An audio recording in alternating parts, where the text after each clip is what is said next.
Auzubillahiminash-shaytanir-rajim. Bismillahir-rahmanir-rahim. Dear students, today we are going to start our new video lecture series on numerical analysis. ये हम सबसे पहले देखते हैं कि numerical analysis है क्या. अब numerical analysis is the branch of mathematics which deal with the theoretical foundations of the numerical algorithms for the solution of scientific applications. It is actually a cover the mathematics and the methodology that underlines the techniques for solving the scientific problems. या हम इसको ऐसे देखते हैं कि the method to solve the mathematical problem can be categorized into two approaches. First one approach is the exact method which obtain the exact solution. The second category is so-called numerical method which produce number that approximately represent the solution of the problem.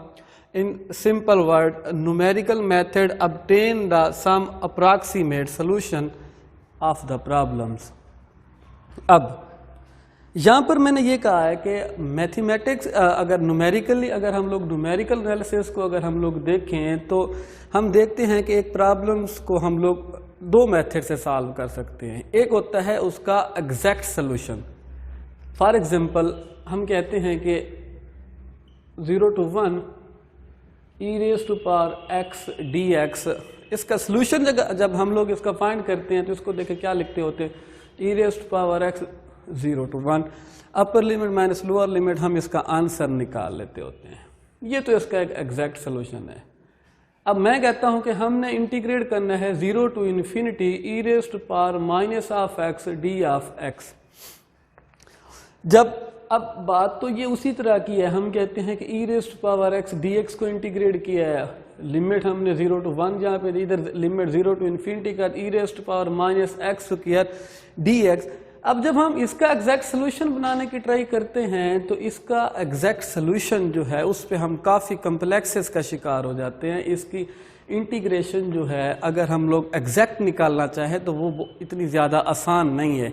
जब हम इस पे कोई numerical method लगाएंगे, numerical method या approximate method जिसमें approximate solutions मिलते हैं, जैसे कि मैंने इधर लिखा भी है कि एक मेथड जब हम एक सॉल्यूशन निकालते हैं किसी प्रॉब्लम के ऊपर कोई मेथड अप्लाई करके सॉल्यूशन फाइंड आउट करते हैं तो उसके लिए या तो हम उस पर कोई एग्जैक्ट मेथड अप्लाई करते हैं या फिर हम लोग उस पर क्या करते होते हैं, न्यूमेरिकल मेथड जो है वो अप्लाई करते होते हैं.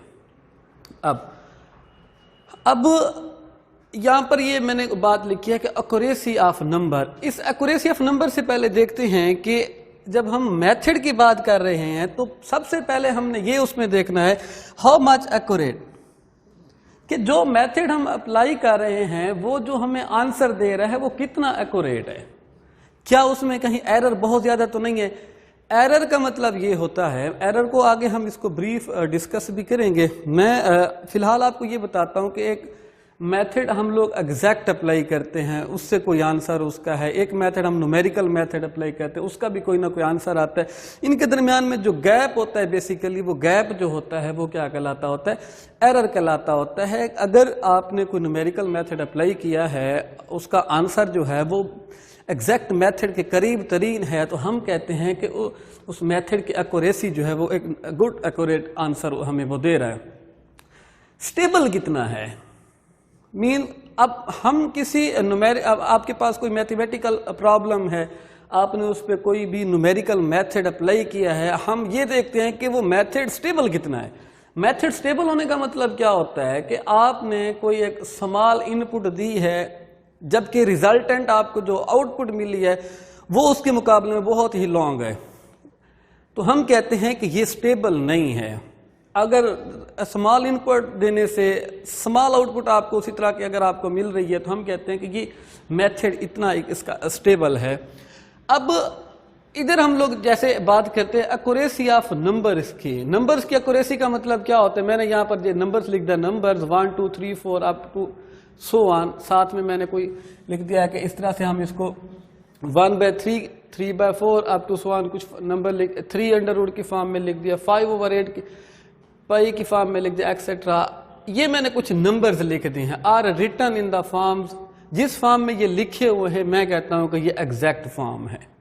अब मैं क्या करता हूं, मैं कहता हूं कि √3 जो है इसका अगर मैं आंसर लिखूं तो मैं उसको ऐसे भी लिख सकता हूं 1.732 लिखा जा सकता है।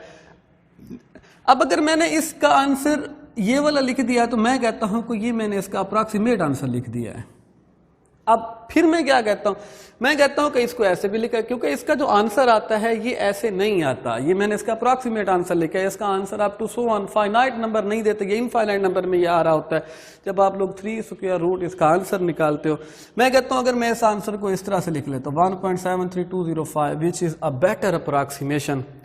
अब we can not write the exact value of 3 by finite number of the digits because 3 है infinite numbers of decimal that we deals 2 types of, एक टाइप हम इसमें डील करते हैं एग्जैक्ट की, और एक टाइप जो हम इसमें डील करेंगे वो अप्रॉक्सीमेट सोल्यूशन की जो होगी तो हम लोग इस पर अप्लाई करेंगे। अब इसके बाद हमारा एक टॉपिक जो है वो स्टार्ट होता है सिग्निफिकेंट फिगर्स का। The digits used to express a number meaningfully are called as the significant figures or significant digit. For instance, a digit 1, 2, 3 up to so on 9 are significant digit in any number, but 0 may or may not be the significant figure. 1 up to so on 9 तक जो numbers हैं इनको हम significant digits कहेंगे।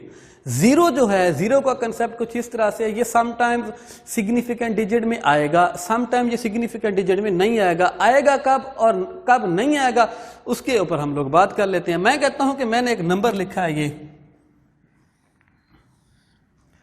अब इशारिया के बाद ये जो जीरोस हैं ये सिग्निफिकेंट डिजिट्स नहीं है, इसमें जो सिग्निफिकेंट डिजिट है वो just only 5, 6 and 7 are the significant digit, या इसको सिग्निफिकेंट फिगर कह देते हैं। 0 इसमें अब सिग्निफिकेंट डिजिट नहीं है। अब इसके अकॉर्डिंग मैं एक नंबर लिखता हूं 4.5037, इसमें अगर सिग्निफिकेंट डिजिट की वैल्यू देखें 1, 2, 3, 4, 5, here 0 is also a significant digits. Basically ये एक ब्रॉड एक सब्जेक्ट है जिसमें हमने काफ़ी एरिया को ये कवर करता है, इंजीनियरिंग में काफ़ी प्रॉब्लम्स को ये कवर करता है। बेसिकली मैंने जो पीएचडी में अपना थीसिस लिखा है वो भी मैंने न्यूमेरिकल सॉल्यूशंस फाइंड आउट किए हैं फ्लूइड मैकेनिक्स में, एक मैथमेटिकल मॉडलिंग है। अब सबसे बेहतरीन काम यही होता है कि जब आपको कोई अपना रियल लाइफ में प्रॉब्लम बताए और आप उस प्रॉब्लम की क्या कर लेते होते हो, मॉडलिंग कर लेता है। अगर कोई बंदा है उसकी मैथमेटिकल अगर मॉडलिंग अगर कर लेता है उस प्रॉब्लम की,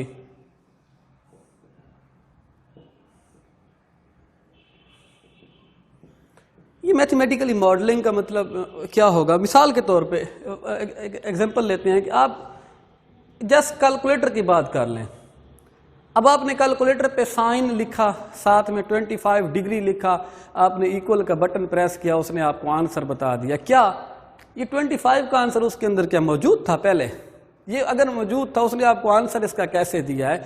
इसके अंदर एक मुकम्मल कैलकुलेटर्स के अंदर जो प्रोग्रामिंग रखी गई है जिसने आपको ये वाला रिजल्ट बना के दिया हुआ है। अब किसी किस्म के जो प्रॉब्लम्स अगर आपको ये रियल लाइफ में अगर आपको दरपेश आते हैं तो कोई उसकी जब मैथमेटिकली मॉडलिंग कर लेता है, फिर उस मैथमेटिकली मॉडलिंग के ऊपर क्या करते होते हैं आप लोग, न्यूमेरिकल मेथड लगाते होते हैं।